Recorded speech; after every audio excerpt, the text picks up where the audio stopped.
খেলার খবর থেকে বিদেশের খেলার খবর নিয়ে এই মুহূর্তে আমি মৌসুমী রয়েছি আপনাদের সঙ্গে। শুরু করছি আপনাদের প্রিয় অনুষ্ঠান খেলা আর খেলা। ফুটবলের ডায়েরি নিবেদন করছে সংবাদ প্রতিদিন। ত্রিদেশীয় মহিলা আন্তর্জাতিক প্রীতি ম্যাচে হার ভারতের। ইরানের কাছে 0-2 গোলে পরাজিত হলো ক্রিসপিন ছেত্রীর দল। শিলংয়ের জওহরলাল নেহরু স্টেডিয়াম প্রতিযোগিতায় উদ্বোধনী ম্যাচে মাঠে নেমেছিল দুই দল।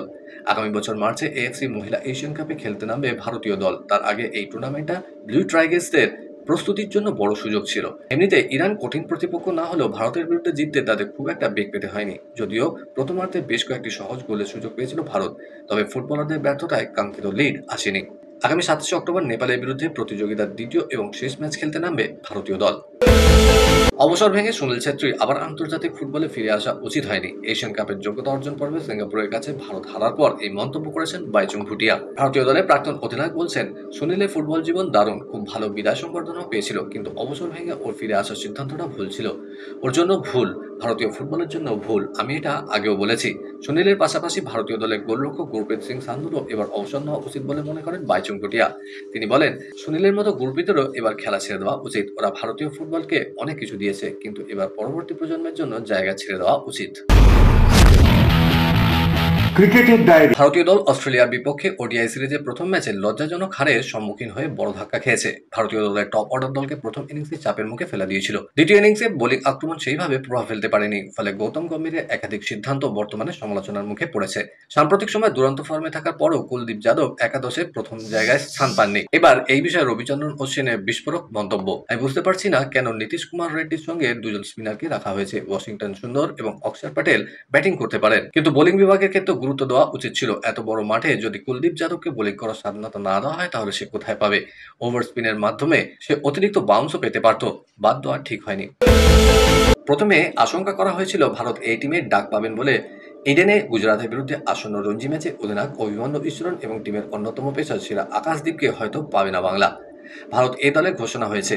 দক্ষিণ আফ্রিকা এই দলের বিরুদ্ধে দুটো 4 দিনের ম্যাচের জন্য অভিমন্যু এবং আকাশরা তাতে সুযোগ পেয়েছেন, কিন্তু সেই কারণে ইডেনে গুজরাট ম্যাচে খেলা তাদের আটকাচ্ছে না। আসলে দ্বিতীয় 4 দিনের ম্যাচের দলে রয়েছেন আকাশ, অভিমন্যু। তাই আগামী 25 অক্টোবর থেকে ইডেনে শুরু হচ্ছে বাংলা গুজরাট রঞ্জি ম্যাচ। দুই তারকা প্লেয়ারকে বাংলা পাবে না ত্রিপুরার বিরুদ্ধে রঞ্জি ম্যাচে। সেই ম্যাচে বাংলায় নেতৃত্ব দেবেন টিমের উইকেট কিপার ব্যাটার অভিষেক পোরেল। ভারত এই দলের প্রথম ম্যাচ 30 অক্টোবর থেকে 2 নভেম্বর, দ্বিতীয় ম্যাচ 6 নভেম্বর থেকে 9 নভেম্বর। তবে দক্ষিণ আফ্রিকা সিরিজে ভারতীয় দলে প্রত্যাবর্তন করতে চলা ঋষভ পন্থের দিল্লির হয়ে রঞ্জি খেলা হচ্ছে না, কারণ তাকে দক্ষিণ আফ্রিকা এই দলের বিরুদ্ধে 2 ম্যাচের সিরিজে অধিনায়ক নির্বাচন করা হয়েছে। আবার অধিনায়ক বদল হলো পাকিস্তান ক্রিকেটে। এবার শাস্তির খাড়া সলমান আলী আঘার ঘাড়ে।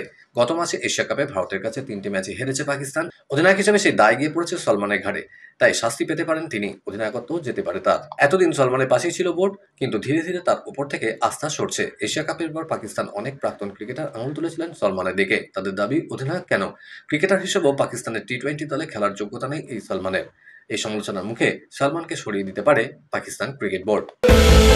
এশিয়া কাপ ফাইনালের পর 3 সপ্তাহ কেটে গিয়েছে, কিন্তু নাটক এখনো শেষ হয়নি। চ্যাম্পিয়ন হয়েও ভারতকে ট্রফি দেয়নি এশিয়ান ক্রিকেট কাউন্সিলের প্রধান মহসেন নাকভি। সেটাকে চুরি করে নিজের কাছে রেখে দিয়েছে পাক মন্ত্রী। এবার ট্রফি ফেরত চেয়ে পদক্ষেপ শুরু করলো বিসিসিআই।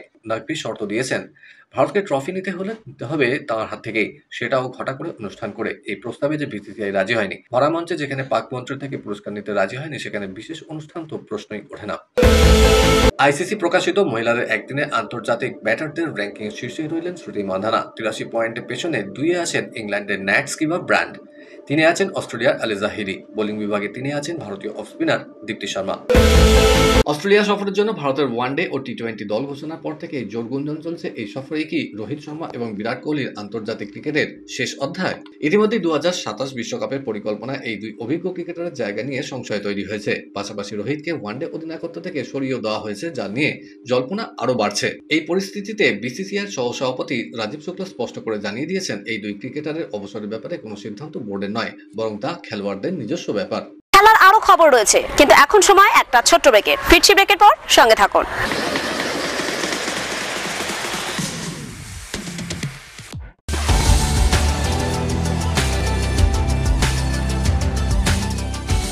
কেআরকে নিউজ মিডিয়া প্রযোজিত সাপ্তাহিক বিনোদনমূলক অনুষ্ঠান বিনোদন.com দেখুন প্রতি শনিবার ঠিক রাত 10:25 আপনাদের প্রিয় চ্যানেল ভিশনে।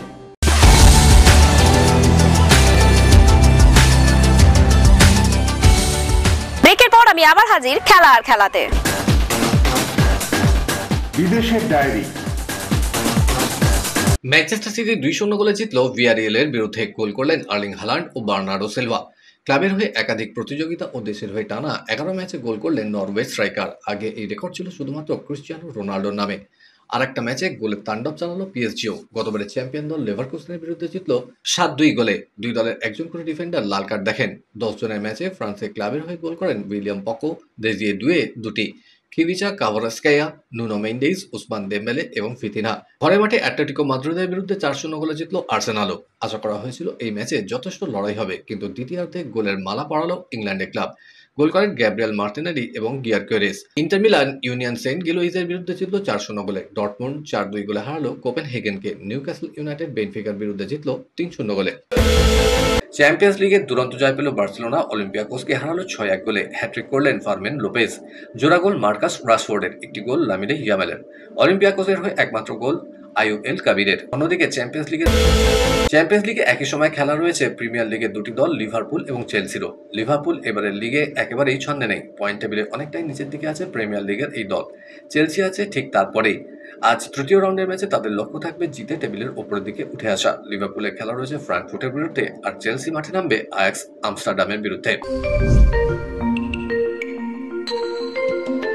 দুই বাঙালি কন্যার হাত ধরে টেবিল টেনিসে তৈরি হলো ইতিহাস। মহিলাদের অনূর্ধ্ব 19 টি ডাবলসের বিশ্ব র্যাঙ্কিংয়ে 1 নম্বর হলেন সিন্ড্রেলা দাস এবং Dibyangshi Bhowmik. ITTF youth ranking প্রকাশ করেছে। তালিকায় মহিলা ডাবলসের শীর্ষস্থানে সিন্ড্রেলা এবং মুম্বাই প্রবাসী বাঙালি দিব্যাংশী। কয়েকদিন আগেই মন্টেনেগ্রার WTT ইউথ স্টার কন্টেন্ডার অনূর্ধ্ব 19 ডাবলসে সোনা জিতেছে সিন্ড্রেলা এবং দিব্যাংশী।